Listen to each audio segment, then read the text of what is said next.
Тревожную статистику огласили официальные источники. По данным Минздрава, на прошлой неделе наблюдался прирост заболеваемости вирусом. Вместе с тем, во всей республике увеличилось количество летальных исходов.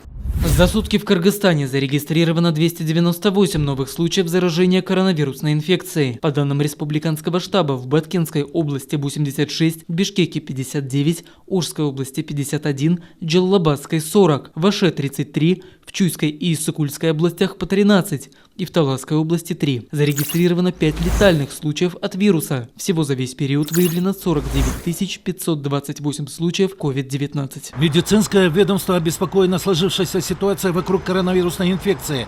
По его данным, идет рост заболеваемости и увеличивается количество летальных исходов. За прошлые 24 часа зарегистрировано 298 случаев, выявленных новых случаев, из которых 254 лабораторно подтвержденных случаев.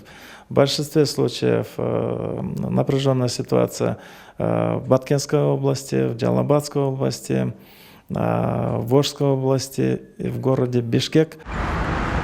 По информации республиканского штаба, с начала прошлой недели в республике умерли 19 человек. Между тем, многие кыргызстанцы, по всей видимости, забыли, что было совсем недавно. Как только проходит, люди забывают об этом.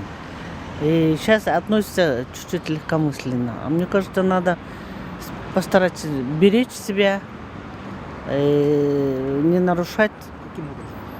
В маске ходить. Я считаю, что надо соблюдать все меры предосторожности, носить маски и пользоваться антисептиком. И делать все это ежедневно. Маска есть только в сумке. Надо хорошо питаться и высыпаться, тепло одеваться. Но я сам не знаю, был ли коронавирус или нет. Минздрав оценивает сегодняшнюю эпидемиологическую ситуацию довольно напряженной. И чтобы снять риски, нужно соблюдать все рекомендации специалистов. Усен Кульбаев, Нуркамиль Асанов, Ала ТО 24.